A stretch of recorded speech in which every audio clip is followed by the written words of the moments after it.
कार्तिक पूर्णिम लगे जाऊँगी वर्षर शेष चंद्रग्रहण। तेबे यह चंद्रग्रहणर सूतक समय, पाक निषेध, हांडी छाड़ एवं कौन रही यार प्रभाव आसतु देखने। किछि दिन पर वर्षर शेष चंद्रग्रहण लगे जाऊँगी। ग्रहणर वैज्ञानिक महत्व सह धार्मिक और ज्योतिष महत्व मध्य रही। धार्मिक विश्वास अनुଯାयी ग्रहण को अशुभ बोली कहुए।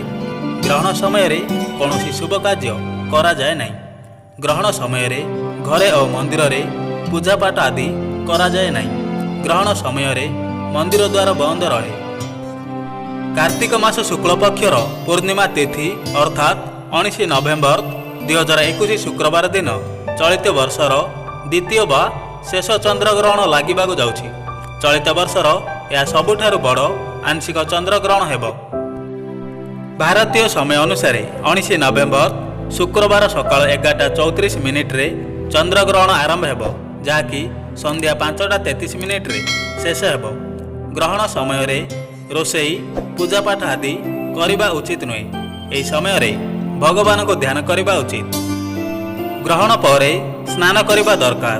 यही समय रे गर्भवती महिला को विशेष सावधान रे रहिबा को परामर्श दिया जाए। चंद्रग्रहण समय रे भगवान शिव को पूजा करिबा द्वारा लाभ मिलता है।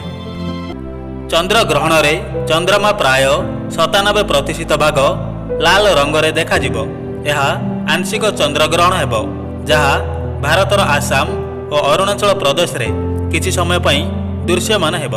यह व्यतीत अमेरिका, उत्तर यूरोप, पूर्व एशिया, ऑस्ट्रेलिया और प्रशांत महासागर क्षेत्र में यह चंद्रग्रहण देखा जिवो। नासा पक्षरु एने भविष्यवाणी करा जायछि। एही चंद्रग्रहण रे सूतक लागिब नाही।